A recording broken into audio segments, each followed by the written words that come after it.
بسم الله الرحمن الرحيم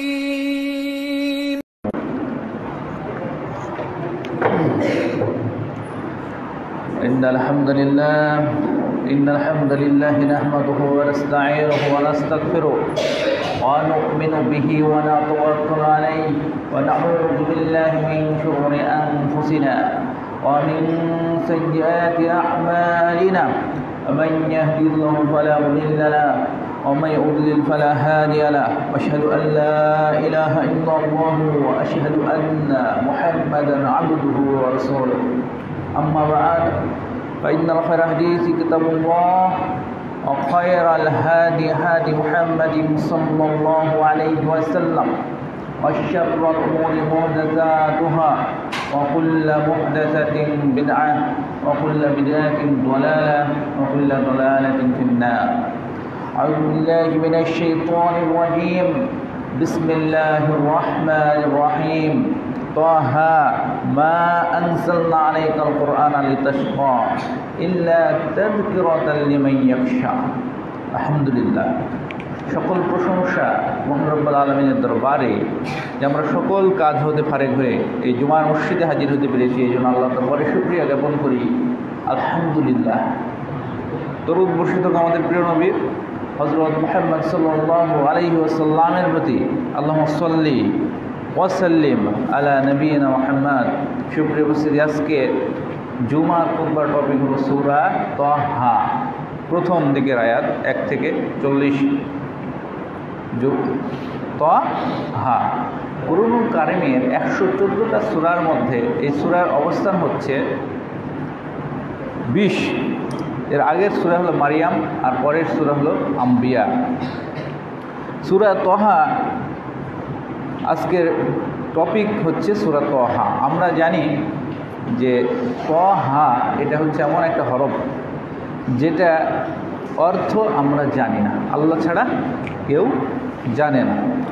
এই সূরা তাহা এইটার আয়াত হচ্ছে 135 এবং এই সূরা নাজিল হয়েছে, এই সূরা হচ্ছে মাক্কি সূরা, মক্কা শরীফে নাজিল হয়েছে। এই সূরার আয়াত হচ্ছে 135, রুকু হচ্ছে 8।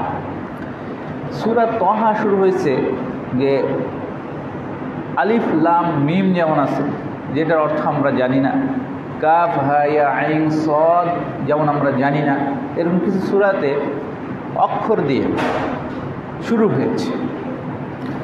তো এই সূরার নামকরণ এই প্রথম আয়াত থেকে করা হয়েছে যে তাহা মা আনজালনা আলাইকাল কুরআনা লিতাশকা। আল্লাহ রাসূল সাল্লাল্লাহু আলাইহি সাল্লামকে আল্লাহ বলছেন, এই কোরআন তোমার প্রতি এই জন্য নাজিল করি নাই যাতে তুমি কষ্টে দুঃখে নিবেদিত হও। কারণ হযরত মুহাম্মদ সাল্লাল্লাহু আলাইহি সাল্লাম যখন কোরআন নাজিল হতো তো তিনি দাঁড়িয়ে সালাত পড়তেন, কোরআন তেলাওয়াত করতেন, কোনো সময় সারা রাত্রি, কোনো সময় অর্ধরাত্রি, তো এভাবে সালাত পড়তে পড়তে তার পা ফুলে যেত। তো কাফেরা বলতো যে এই কোরআন এই যে কষ্ট নিবেদিত হওয়ার জন্য এই লোকের প্রতি নাজিল করা হয়েছে। আল্লাহ তাদের কাউন্টার জবাব দিলেন যে মা আনজালনা আলাইকাল কুরআনা লিতাশকা, তুমি দুঃখ নিপতিত হবে, কষ্টে জর্জরিত হবে, এই জন্য তোমার প্রতি কোরআন নাজিল করা হয় নাই। ইল্লা তাযকিরাতাল লিমান ইয়াখশা, এটা হচ্ছে তাযকিরা, এটা হচ্ছে তাযকিরা, এটা এমন একটা উপদেশ যেটা তাদের জন্য যারা ভয় করে। আল্লাহ কোরআনে বলছেন সূরা কফের লাস্ট আয়াতে আল্লাহ বলছেন যে ফাযাক্কির বিল কুরআন ওয়া মান ইয়াখাফু ওয়াঈদ, এটা তাদের জন্য যারা ভয় করে। আমরাও জানি যে আল্লাহ সূরা বাকারাতে বলছেন আলিফ লাম মিম তানজিলুল কিতাবি লা রাইবা ফীহি মির রাব্বিল আলিফ লাম মিম। সেখানে আল্লাহ সূরা বাকারাতে আমরা দেখি যে এটা এমন একটা যালিকাল কিতাবু লা রাইবা ফীহি, যেখানে কোনো সন্দেহ নেই, যেখানে কোনো সন্দেহের অবকাশ নেই। লা রাইবা ফীহি, যেখানে কোনো সন্দেহের অবকাশ নেই। এটা আল্লাহ কোরআনে বলছেন যে আল্লাযীনা ইউমিনুনা বিল গায়বি ওয়া ইয়াকিমুনাস সালাত, ওয়া মিম্মা রাযাকনাহুম ইউনফিকুন, এবং সেখানে বলছে যে হুদাল লিল মুত্তাকিন, মুত্তাকিদের জন্য এটা কি হেদায়েত। এখন কিছু ব্যক্তি, আমি যখন মেডিকেল কলেজে পড়তাম, এক ব্যক্তি এসে বলল যে এই যে দেখো এটা তো আমরা পড়বো না, কারণ এটা হলো মুত্তাকিদের জন্য নাজিল হয়েছে, হুদাল্লিল মুত্তাকিন, সে পড়বে না। কারণ এই যে নাস্তিকতাবাদীদের যে একটা বিভিন্ন ওয়াসওয়াসা, শয়তানের যে এজেন্টরা, এরা যে কোনো একটা আয়াতকে কেন্দ্র করে এরা ডিবেট শুরু করে দেয়, ইসলামিস্টদের সাথে তারা ডিবেট শুরু করে দেয়, মুসলিমদের সাথে তারা তর্ক বিতর্ক চালু করে দেয়।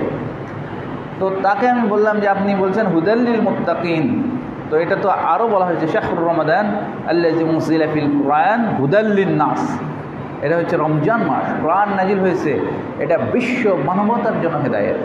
এবার চলবে নাস মানে কি মানুষ, ও চাইতেছিল যে কোরআন নাকি সবার জন্য, তো এখানে বলছে হুদাল্লিল মুত্তাকিন, তাহলে তো এই কোরআন আমরা মানব না। আমি তখন বললাম যে এটা কোরআন অন্য জায়গায় আছে হুদাল্লিল মুত্তাকিন হুদাল্লিন নাস। কোন একটা যদি বলা হয় যে এই বেতন প্রিন্সিপালের জন্য, এই বেতন ভাইস প্রিন্সিপালের জন্য, একটা মাদ্রাসায় যদি চেয়ারম্যান বলে এই বেতন হলো ভাইস প্রিন্সিপালের জন্য, এই বেতন প্রিন্সিপালের জন্য, আর কিছুক্ষণ পরে বললো এই বেতন সকল টিচারের জন্য, হবে না? কথা ভিন্ন সময়ে ভিন্নভাবে একটা মানুষ সমগ্র কথা বলছেন, এর মধ্যে একটা কাটপিস নিয়ে এসে আমি বললাম এই যে দেখো, আমরা এখন বর্তমানে দেখি বিভিন্ন সময় বিভিন্ন বক্তাদের বক্তব্য কাটপিস করে এই যে দেখো কি বলেছে, অমুক ব্যক্তি কি বলেছেন ভিডিও সহ। তো এই জন্য কোরআনের একটা অংশ আপনি বুঝতে না পারলে সেটা আলেমদের জিজ্ঞেস করেন, ফাসআলু আহলা যিকর ইন কুনতুম লা তা'লামুন, যদি না জানো তাহলে জিজ্ঞেস করো। আল্লাহ বলছেন যে তানজিলাম মিম্মান খালাকাল আরদা ওয়াস সামাওয়াতিল উলা, এটা তার পক্ষ থেকে নাজিল হয়েছে যিনি আসমান এবং জমিন সৃষ্টি করেছেন। আর রহমান, তার নাম হচ্ছে রহমান, আলাল আরশি ইস্তাওয়া, তিনি কোথায় আছেন? সূরা তাহাতে আমরা যখন বিগিনিং শুরু করলাম, 1 নম্বরে আমরা জানলাম যে এমন কিছু আয়াত আছে যেটার অর্থ আমরা জানি না, কেউই জানে না, নবী সাল্লাল্লাহু আলাইহি সাল্লামও ব্যাখ্যা দেন নেই, এই আয়াতের অর্থ আমরা কেউ জানি না। এরপরে আমরা জানলাম যে কোরআন আমাদের প্রতি যে নাজিল হয়েছে এটা কষ্ট বৃদ্ধি করার জন্য নয়, কারণ এই কোরআন হলো শিফাউল লিমা ফিস সুদূর, আমাদের যে ব্রেইনের জন্য এটা কি শিফা, আমাদের অন্তরের জন্য কি এটা শিফা, আমাদের হৃদয়ের জন্য এটা হলো শিফা, শিফা হিসেবে আসছে। হুদাল লিন্নাস, হিদায়াত, হুদাল লিল মুত্তাকিন, হিদায়াত, রহমত এবং নূর হিসাবে এই কোরআন নাজিল হয়েছে।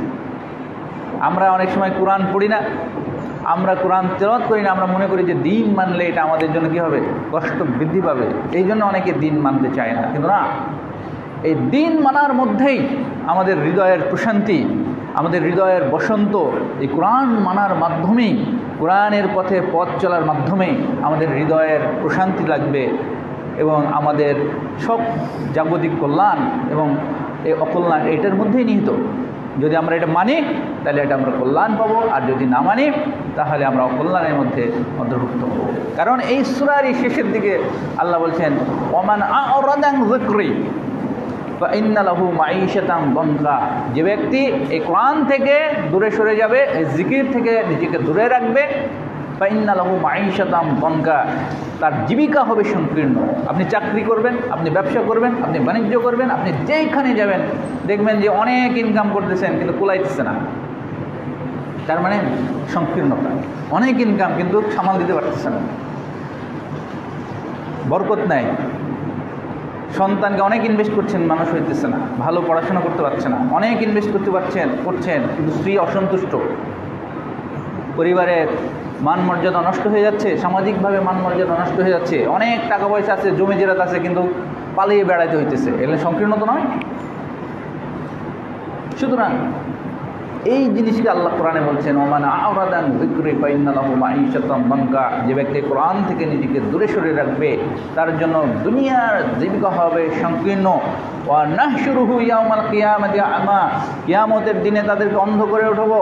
ক্বালা রব্বি লিমা হাশারতানি আ'মা, সে বলবে আমাকে কেন অন্ধ করে ওঠানো হলো হে রব। ওয়া কুনতু বাসীরা, আমি তো দুনিয়ার জীবনে চক্ষুষান ছিলাম, আমি দুনিয়ার জীবনে দেখতে পেলাম, কেন আমাকে অন্ধ করে ওঠানো হলো? ক্বালা আতাতকা আয়াতুনা, তোমার কাছে আমার আয়াত দিছিল, ফানাসিতাহা, তুমি এটা ভুলেছিলে, কাযালিকাল ইয়াউমা তুনসা, আজকে তোমাকে ওইরূপ যেরকম কোরআন বলেছিলে তেমনি সেরকম ভুলে যাওয়া হবে। তাহলে আল্লাহ তাআলা আমাদেরকে এই কিয়ামতের মাঠে অন্ধ হয়ে ওঠা থেকে আল্লাহ পানাহ দান করুন। সকলে বলে নাউযু বিল্লাহ।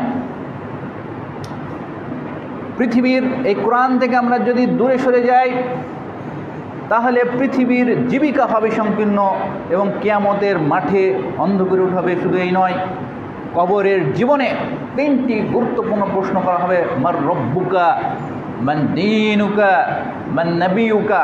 সেখানে যারা পারবে না তারা বলবে আই ডোন্ট নো, লা আদরি, আমি জানি না, এই অ্যান্সার আমি জানি না। আপনি যদি পরীক্ষার আগে প্রিপারেশন না নেন, হঠাৎ করে পরীক্ষা দিয়ে গেলে কি পরীক্ষায় পারা যায়? এই জন্য দুনিয়ার জীবনে যারা এই কোরআন থেকে দূরে সরবে তারা ওই অ্যান্সার কিন্তু দিতে পারবে না। কোরআন অনুযায়ী জীবনযাপন যদি না করি, আমল যদি না করি, আল্লাহ এবং রসুলের আনুগত্য যদি না করি, তাহলে অ্যান্সার দেওয়া যাবে না। বিধায় সে বলবে লা আদরি, আই ডোন্ট নো, আমি জানি না।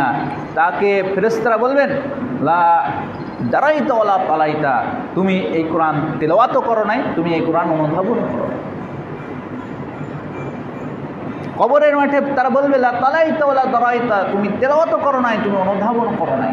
এই কোরআন যদি আমরা তেলাওয়াত না করি, অনুধাবন যদি না করি, তাহলে 3টা গুরুত্বপূর্ণ শাস্তি হলো পৃথিবীর জীবনে সংকীর্ণতা, জীবিকা সংকীর্ণ হয়ে যাবে এবং কবরের জীবনে যে প্রশ্নের অ্যান্সার দেওয়া যাবে না, কবরের শাস্তি হবে, আর কিয়ামতের মাঠে অন্ধ করে ওঠানো হবে। আল্লাহ তাআলা আমাদেরকে কোরআনের পথে চলার তৌফিক দান করুন সকলে বলে আমিন। এইখান থেকে আরও নলেজ হচ্ছে। সামান্য কয়েকটা আয়াত তেলাওয়াত করেছি, তার মধ্যে আরেকটা আকীদাগত বিষয় চলে আসছে। আর রহমান আলাল আরশিস ইস্তাওয়া, আল্লাহ কোথায় আছেন? অধিকাংশ মানুষকে জিজ্ঞেস করলে, বাংলাদেশের মানুষ, তারা বলবে আল্লাহ সব জায়গায় বিরাজমান। আল্লাহ, অনেকে বলে যে আল্লাহ যত কাল্লা তত আল্লাহ, নাউযুবিল্লাহ। অথচ আল্লাহ তাআলা সূরা তহার আমরা যদি একটু কোরআন তেলাওয়াত করি আর এটা একটু বোঝার চেষ্টা করি, কয়েকটা আয়াতই আমার আকীদা ঠিক করার জন্য যথেষ্ট। আল্লাহ নিজেই বলছেন আর রহমান আলাল আরশি, সূরা তহার 20 নম্বর সূরা 5 নম্বর আয়াত, আর রহমান ও আলাল আরশি ইস্তাওয়া, তিনি হচ্ছেন আরশের উপরে। আর আমরা বলছি সব জায়গায় হবে এটা। ওমান আযলামু মিম্মান ইফতারা আলাল্লাহি কাযিবা, সবচেয়ে বড় পাপ হচ্ছে আল্লাহ সম্বন্ধে মিথ্যা বলা। আল্লাহ আরশের উপরে আছে আর আপনি বলছেন যে সব জায়গায় আছে, এটা হলো সবচেয়ে বড় পাপ, সবচেয়ে বড় জুলুম, সবচেয়ে বড় পাপ হচ্ছে। আমরা মনে করি যে রাসূল সাল্লাল্লাহু আলাইহি সাল্লামকে মিথ্যা বলা এটাও জাহান্নামের কারণ, কিন্তু তার চেয়ে বড় পাপ কোনটি? আল্লাহ সম্বন্ধে মিথ্যা বলা। এটা হয়তো আমরা ওয়াকিবুল নয়, আল্লাহ কোরআনে বলছেন ওয়ামান আযলামু মিম্মান ইফতারা আলাল্লাহি কাযিবা, সবচেয়ে বড় পাপ হচ্ছে আল্লাহ সম্বন্ধে মিথ্যা বলা। আল্লাহ সম্বন্ধে আমরা অনেক মিথ্যা কথা বলি আল্লাহ সম্বন্ধে না জেনে। এই জন্য আল্লাহ তাআলা আমাদের এখানে চূড়ান্তভাবে বলে দিয়েছেন আর রহমান আলাল আরশি ইস্তাওয়া, লাহু মা ফিস সামাওয়াতি ওয়া মা ফিল আরদ ওয়া মা বাইনাহুমা, তার জন্যই রয়েছে এই পৃথিবীর, আসমান, জমিন, ওয়া মা বাইনাহুমা, এবং এই দুইটার মধ্যে যা কিছু আসে সবই তার। ইন তাজহার বিল কওলি ফা ইন্নাহু ইয়ালামুস সিররা ওয়া আখফা, তোমরা গোপনে যেটা বলো এবং প্রকাশ্যে যেটা বলো সেটা আল্লাহ জানে। আল্লাহ তাআলা তার ইলম সব জায়গায় কি আছেন। আমরা যে গোপনে যে অন্তরে চিন্তা করি, দুইজন মিলে, আল্লাহ বলছেন দুইজন মিলে তোমরা যে আলোচনা করো, এখানে তৃতীয় জন থাকেন আল্লাহ। 3 জন মিলে আল্লাহ যেটা আলোচনা করো সেখানেও আল্লাহ থাকেন। তার মানে তার ইলম সব জায়গায় কি বিরাজমান, সব জায়গায় তার ইলম রয়েছে। এই জন্য আল্লাহ বললেন যে আপনি আল্লাহ সত্যগতভাবে আরশের উপরে থাকেন, কিন্তু তার ইলম, তার কন্ট্রোল সব জায়গায়, সব জায়গায় তার কন্ট্রোল রয়েছে। তার ইলম সব জায়গায় তিনি জানেন, শুনতেছেন, তিনি শুনেন। তিনি এমন এক সত্তা, তিনি বধির নন, তিনি শুনেন। তিনি এমন এক সত্তা, লিতুসনা আলা আইনি, মুসা আলাইহিস সালামকে সম্বন্ধে বলছেন যে সে আমার চোখের সামনে, যাতে তুমি আমার লালিত পালিত হও। তার চোখ রয়েছে, তিনি দেখেন, তিনি শুনেন। এই জন্য আল্লাহ বলছেন যে তুমি যেটা গোপনে বলো প্রকাশ্যে বলো আল্লাহ জানেন। এবং আল্লাহু লা ইলাহা ইল্লা হুয়া, তিনি ছাড়া কোনো ইলাহ নেই। এবং রাসূল সাল্লাল্লাহু আলাইহি ওয়াসাল্লাম বলছেন, মান ক্বালা লা ইলাহা ইল্লাল্লাহ দাখালাল জান্নাহ, যে ব্যক্তি এই কালেমা পড়বে লা ইলাহা ইল্লাল্লাহ দাখালাল জান্নাহ, সে ব্যক্তি জান্নাতে প্রবেশ করবে। তাহলে এত গুরুত্বপূর্ণ এই কালেমা, এবং সেটা আল্লাহ শিক্ষা দিয়েছেন। এবং তারপরেই তিনি বলছেন লাহুল আসমাউল হুসনা, ইসম মানে হলো নাম, আর আসমাউন মানে হচ্ছে প্লুরাল নাম্বার, মানে অনেক নামসমূহ। আল্লাহ বলছেন লাহুল আসমাউল হুসনা, তার রয়েছে অনেক নামসমূহ। ইন্না লিল্লাহি তিসঈনা তিসআ ইসমান, নিশ্চয় আল্লাহর রয়েছে 99টি নাম। মাইয়াহফাযুহা দাখালাল জান্নাহ, যে ব্যক্তি এটা সংরক্ষণ করবে, মুখস্থ করবে, সে অনুযায়ী আমল করবে, দাখালাল জান্নাহ, সে ব্যক্তি জান্নাতে প্রবেশ করবে। দুইটা আয়াত থেকে আবার দুইটা হাদিস আমি আপনাদের কী করে দিলাম, ডিরাইভ করে দিলাম, যে প্রত্যেকটা আয়াতের সাথে হাদিসগুলো এত রিলেটেড। কেউ যদি এরকম কয়েকটা আয়াত, 10 আয়াতই যদি সুন্দর করে তেলাওয়াত করে, সেটার প্রত্যেকটা অর্থ বুঝে এটা হৃদয়ঙ্গম করে, তার আকীদা, আখিরাত, রিসালাত সবই ঠিক হয়ে যাবে। দেখেন এখনও পর্যন্ত 10 আয়াত পর্যন্ত যায়নি, এখানে তাওহীদ চলে এসছে। এখানে কি হয়েছে? তাওহীদ চলে এসছে, আল্লাহ তাআলার নামসমূহ চলে আসছে, আসমাউল হুসনা, তার নামসমূহ হচ্ছে, তার একত্ববাদ সেখানে চলে আসছে, কোরআনের গুরুত্ব সম্বন্ধে চলে আসছে। শুধু কয়েকটা আয়াত, এখান থেকে আল্লাহ তাওহীদ সম্বন্ধে জানা যাচ্ছে। এবং এই যে আপনার 8টি আয়াত যখন আল্লাহ বললেন, ঠিক 9ম আয়াতে তিনি অন্য কথা পারলেন। আমরা অনেক সময় কথা বলতে যে একটা টপিকের উপর 1, 2, 3, 4, 5, 6, 7, 8, 1 মিনিট, 2 মিনিট, 3 মিনিট, আধা ঘন্টা একই কথা বলতেছি। একই কথা বলতে বলতে অনেক সময় কী হয়ে যায়, মানুষ বিরক্ত হয়ে যায় না? একই কথা বলতেছেন, ভালো করতে হবে, ভালো খাইতে হবে, ভালো ভালো ভালো সব ভালো, মানুষ কথায় বিরক্ত হয়ে গেছে। কিন্তু আল্লাহ দেখেন সূরা তহার প্যাটার্ন দেখেন, একটা সূরা প্রথম 8 আয়াত তিনি কোরআন নিয়ে বললেন, তিনি তার তাওহীদ নিয়ে বললেন, তিনি তার নাম সমূহ নিয়ে বললেন। কিন্তু এটা এরকম না যে বলতে আছেন তিনি 100 আয়াত একবার টানা বলে ফেলছেন তার সম্বন্ধে, না, এবার অন্য কথা।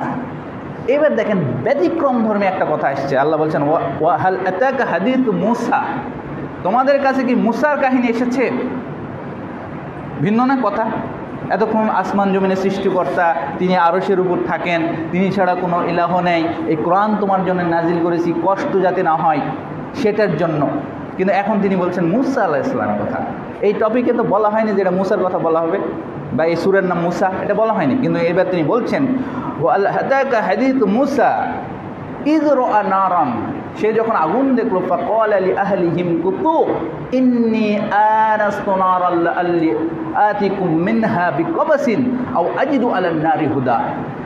তুয়া নামক উপত্যকায় মূসা আলাইহিস সালাম যখন পথ অতিক্রম করছিলেন তার পরিবারকে নিয়ে, তিনি একটা আগুন দেখতে পেলেন। ধ্বংসা বিক্ষুব্ধ কোনো একটা দিনে হয়তোবা তিনি দেখেছিলেন, কারণ আপনি জানেন যে অনেক সময় তুষারপাত হয়, বা পাহাড়ির রাস্তাগুলেন কিন্তু এত না। তুয়া নামক যে উপত্যকায় তিনি যখন অতিক্রম করছিলেন, একটা আগুনের মতন তিনি স্ফুলিঙ্গ দেখতে পেয়ে তিনি তার পরিবারকে বললেন, ওয়েট, আমি একটা জিনিস দেখেছি, আগুন হতে পারে ওইখানে যা 2টা জিনিস হবে, একটা হয়তো কোনো লোক থাকতে পারে, আমি তাহলে তাদের কাছে জিজ্ঞেস করে পথ পাবো, আর যদি দেখি যে না ওখানে কোনো লোক না, এমনি আগুন জ্বলছে, তাহলে কিছু আগুনের অঙ্গার তোমাদের কাছে নিয়ে আসবো, তাহলে তোমরা আগুন পোহাবে। 2টা বেনিফিটস।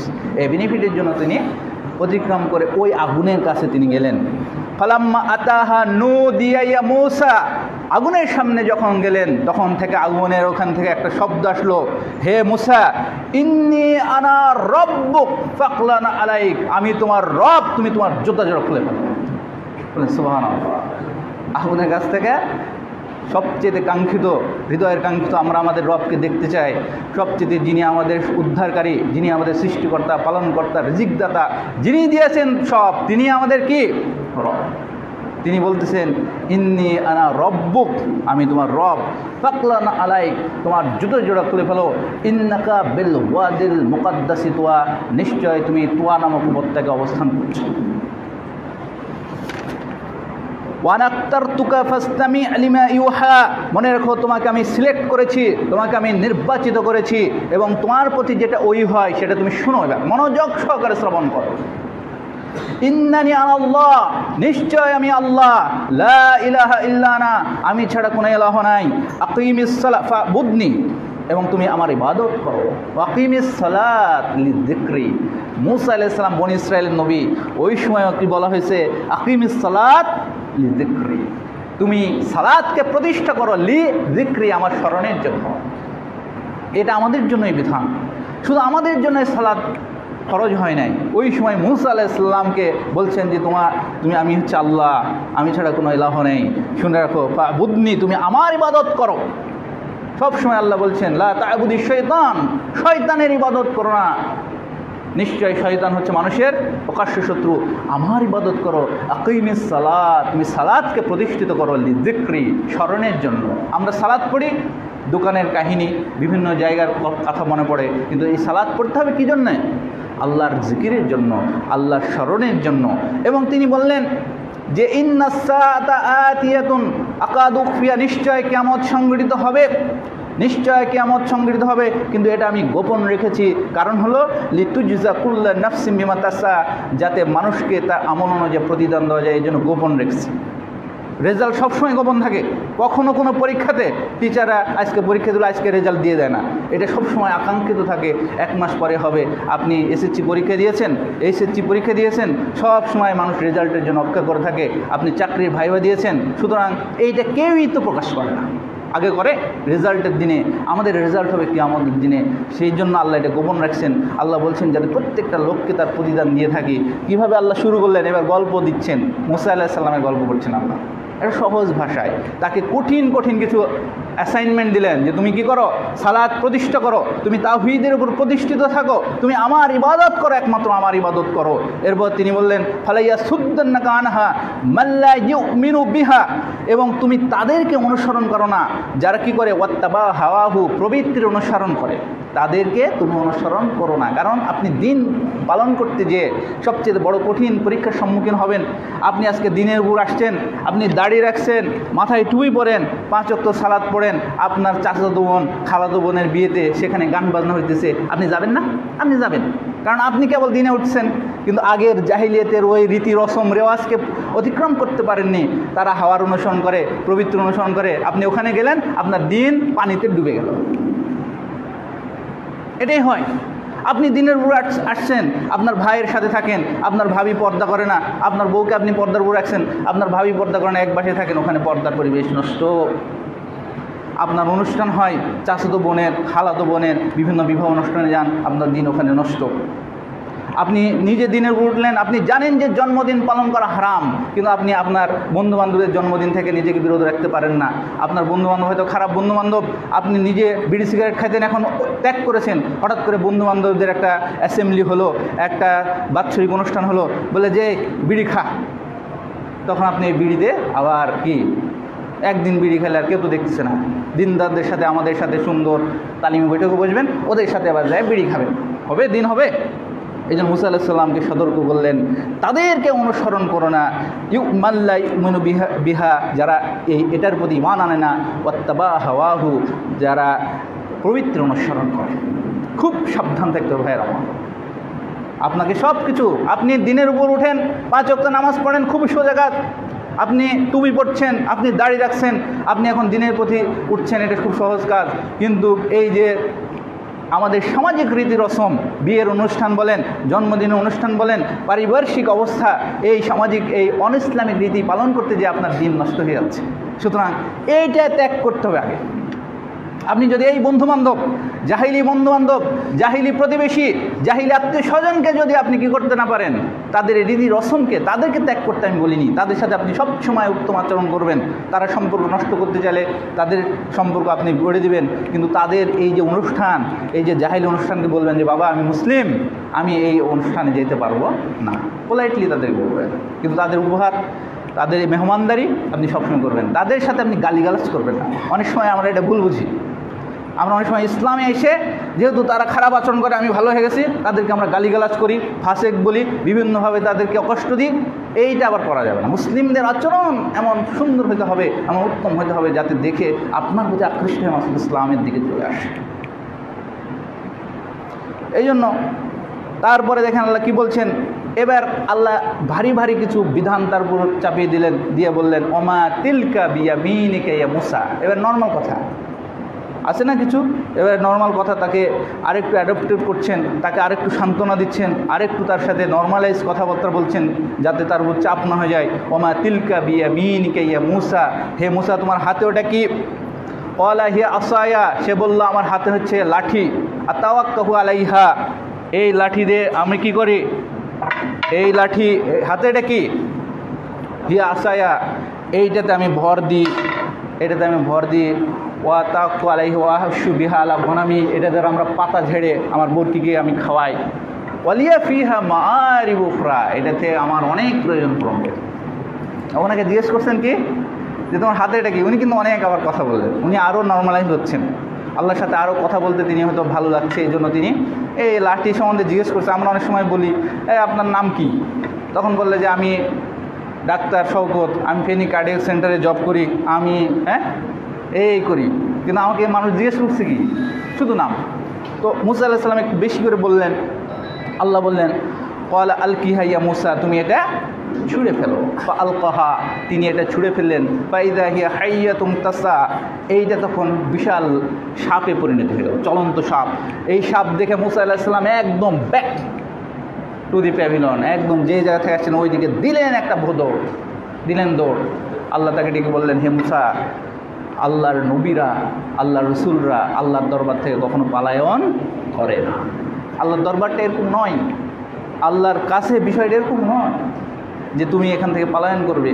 তিনি আবার চলে আসলেন, কারণ ন্যাচারালি ভয় দেখে একটা সাপ দেখলে এমনিতেই দেখতেছে যে ওখান থেকে কথা আসতেছে, তার মধ্যে আবার এত কিছু, এর মধ্যে আবার হঠাৎ করে যদি লাঠি সাপ হয়ে যায়, মাথা ঠিক থাকে? তিনি দৌড় দিলেন। তিনিকে আল্লাহ বললেন যে এইখান থেকে কেউ পালায় না, তুমি এক কাজ করো যে খুযহা ওয়ালা তাখাফ, ভয় পেও না, এটা তুমি আবার ধরো, ওই সাপটা আবার ধরো। সানুঈদুহা সিরাতাহাল উলা, এবং তোমাকে পূর্বের অবস্থায় এই লাঠি দিয়ে আবার ফেরত আসবে। ওয়াদমুম ইয়াদাকা ইলা জানাহিক, তোমার এই বগলের নিচে তোমার হাত প্রেরণ করো।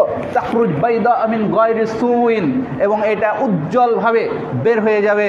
আয়াতুন উখরা, এটা হলো তোমার জন্য সেকেন্ড নিদর্শন। একটা নিদর্শন দিলাম কি? সাপ হয়ে গেল লাঠি। আর একটা নিদর্শন, তুমি বগলের মধ্যে যখন হাত দিবে তখন এটা কি হয়ে যাবে? উজ্জ্বল হয়ে যাবে। ওই সময় ছিল জাদুটোনার যুগ, মানুষ যে কোনো সময় জাদুটোনা ব্ল্যাক ম্যাজিক করতো। এই সময় আল্লাহ তার নবীকে তার চেয়ে সুপিরিয়র এমন কিছু দিলেন যাতে ওইটাকে কি করতে পারে? খেয়ে ফেলতে পারে, ওই জিনিসটাকে কি করতে পারে? পরাস্ত করতে পারে, যাতে আল্লাহ তাআলার বড়ত্ব, একত্ববাদ এবং ইসলাম পৃথিবীর বুকে কী হয়ে যায়? প্রতিষ্ঠিত হয়ে যায়।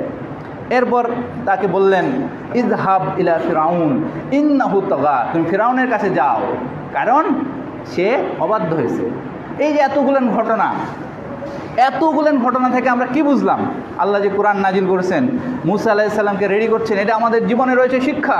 আপনি যেখানেই যান আপনাকে প্রথমে ইলম অর্জন করতে হবে, তারপরে এই পুরা বাংলাদেশে যদি বসবাস করেন সেখানে পলিটিশিয়ান বলেন, যত কিছু বলেন, সবার কাছে আপনাকে দাওয়াত পৌঁছাইতে হবে। আপনাকে আগে রেডি হতে হবে, জ্ঞান অর্জন করতে হবে, আল্লাহ এবং রসুলের তাওহীদ, আখিরাত, রিসালাত সম্বন্ধে জ্ঞান অর্জন করে সেই মানুষকে বুঝাতে হবে। সকলের এই দায়িত্ব। এখানে আলেম ওলামা তোলাবার সকলের দায়িত্ব। আমাদের সমাজে, রাষ্ট্রে যদি কোনো অনিয়ম হয়, ইসলামপন্থী কোনো কাজ হয়, তাহলে সকলকে কী করতে হবে? সেখানে যেতে হবে। সবচেয়ে কঠিন কাফের ফিরাউনের কাছে মুসা আলাইহিস সালামকে আল্লাহ পাঠিয়ে দিচ্ছেন, ইযহাব ইলা ফিরাউন ইন্নাহু তাগা, তুমি ফিরাউনের কাছে যাও, নিশ্চয়ই সে অবাধ্য হয়েছে। যেখানে অবাধ্যতা, যেখানে অবিচার, অন্যায়, জুলুম যেখানেই রয়েছে, সেখানে মুসলিমরা সেখানে বাধা দিবে, হাত দিয়ে বাধা দিবে, নাহলে মুখ দিয়ে বাধা দিবে, নাহলে ঘৃণা করবে, তাকে তার কাছে যেতে হবে।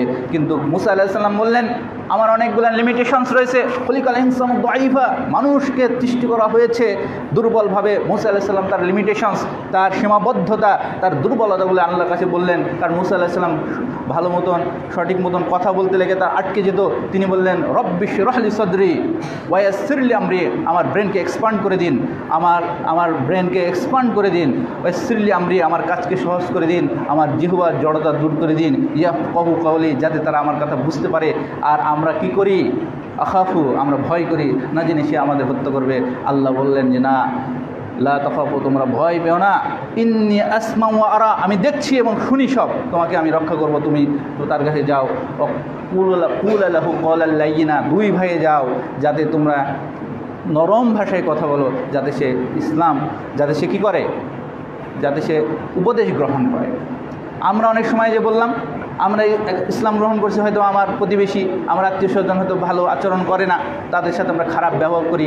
অথচ মুসা আলাইহিস সালামকে সবচেয়ে কাট্টা কাফের ফিরআউনের কাছে বললেন কওলাল লাজ্জিনা, তোমরা তার সাথে নরম ভাষায় কথা বলো, হতে পারে সে ভয় করবে, অথবা লাআল্লাহু ইয়াতাযাক্কারু আও ইয়াখশা, হতে পারে সে ভয় করতে পারে, হতে পারে সে এই উপদেশ গ্রহণ করতে পারে। কারণ নরম ভাষায় যদি কথা না বলেন তাহলে হবে না। আল্লাহ রসুলকে আল্লাহ বলেছেন যে তোমার প্রতি আল্লাহর রহমত, লিনতালাহুম ফাজদান গালিজাল কলব, তোমার অন্তর খুব নরম।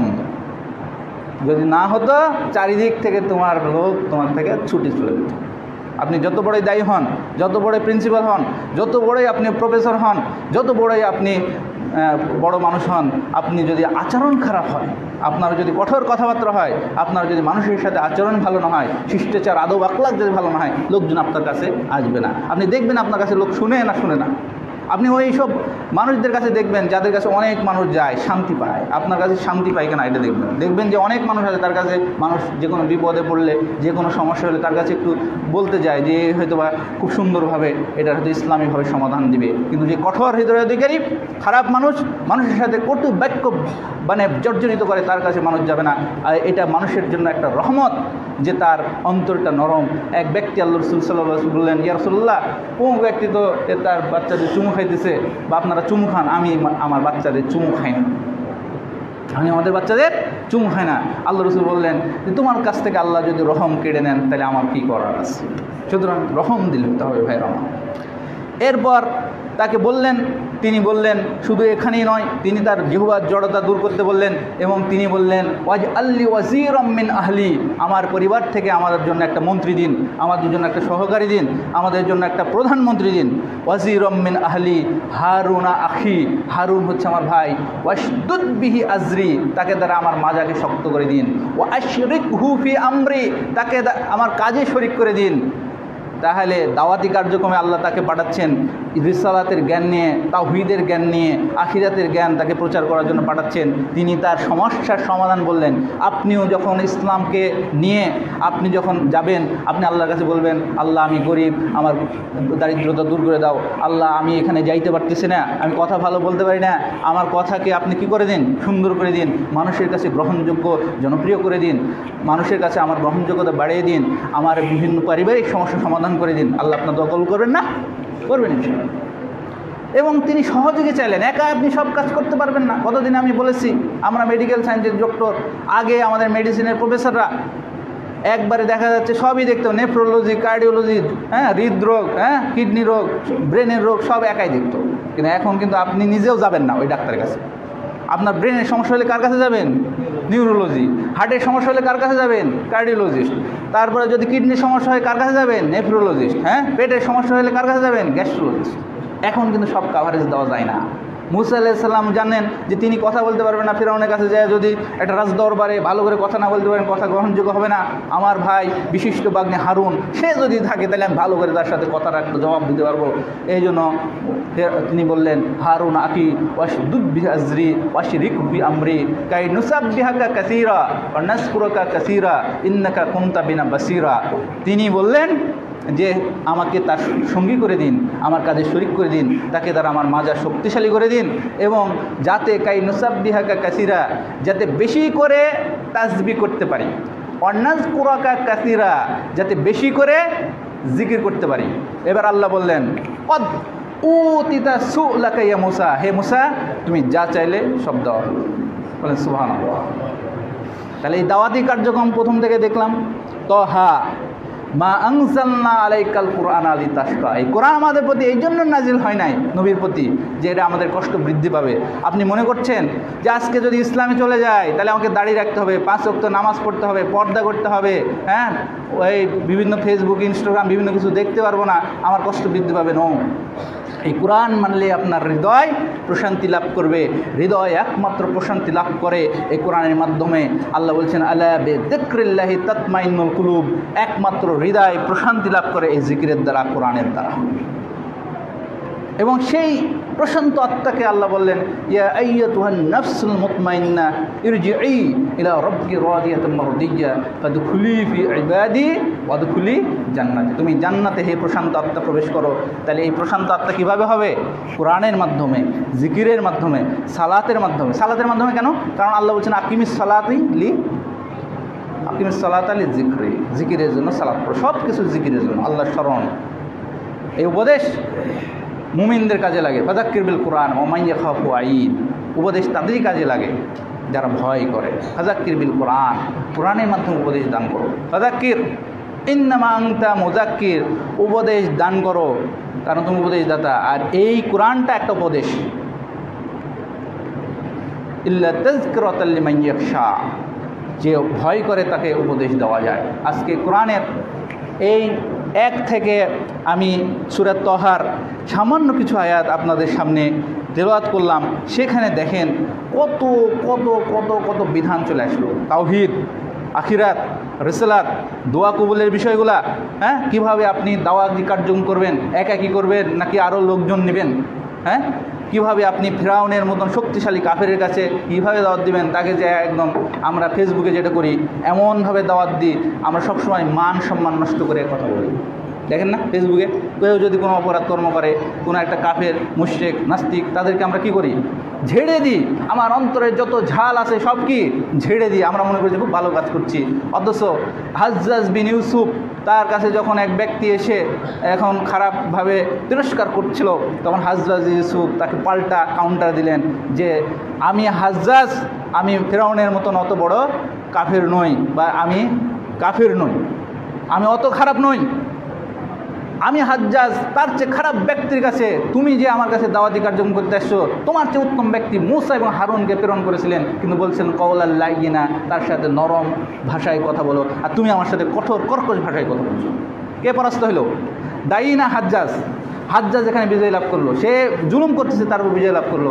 আপনি যদি এরকমভাবে কোরআন হাদিস না মেনে, মানহাজ ঠিক না করে যদি দাওয়াত দেন, আপনিও পরাস্ত হয়ে যাবেন। ভালো কাজ করতে যে আপনি কাফেরদের কাছে, আপনি খারাপ লোকদের কাছে, জালিমদের কাছে আপনি পরাস্ত হবেন যদি এরকমভাবে কোরআনের আয়াত ফলো না করেন। হাজ্জাজের কাছে ওই লোক পরাস্ত হলো না, ওই ভালো লোক, ওই দায়ী লোক।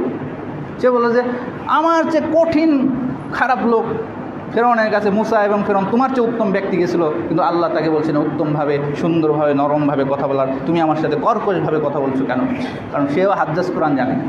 সুতরাং আল্লাহ তাআলা আমাদের তৌফিক দান করুন, আমরা এই কোরআনের বিধিবিধান অনুযায়ী আজকে যেটা বলতে পারলাম, অ্যাট ফার্স্ট আমাকে আমল করার তৌফিক দান করুন, আপনাদেরও আমল করার তৌফিক দান করুন।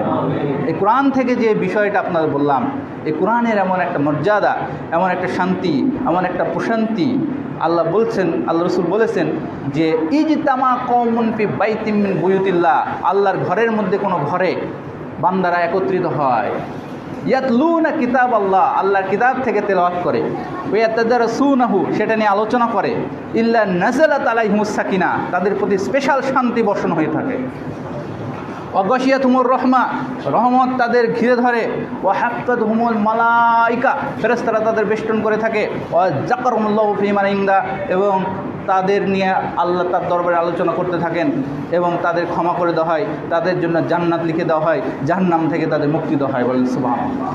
সুতরাং আজকে সবচেয়ে অ্যাপ্রোপ্রিয়েট এই হাদিসের জন্য বলা হয়ে থাকে যে জুমার খুতবা, কারণ এখানে কোরআন থেকে তেলাওয়াত করা হয় না, এবং এখানে কওমের একটা ব্যক্তি, সম্প্রদায়ের কিছু ব্যক্তি এখানে কি একত্রিত হয়, তারা শ্রবণ করে, এমন শ্রবণ করে যে তারা পরস্পর কথা বলে না। কারণ এই এমন একটা প্রোগ্রাম যেখানে বলা হয়েছে যে যদি কোনো ব্যক্তি কেমন আসো, একটু সরো, একটু এই করো, তাইলে তার জুমার খুতবার এই ফজিলত নষ্ট হয়ে যাবে।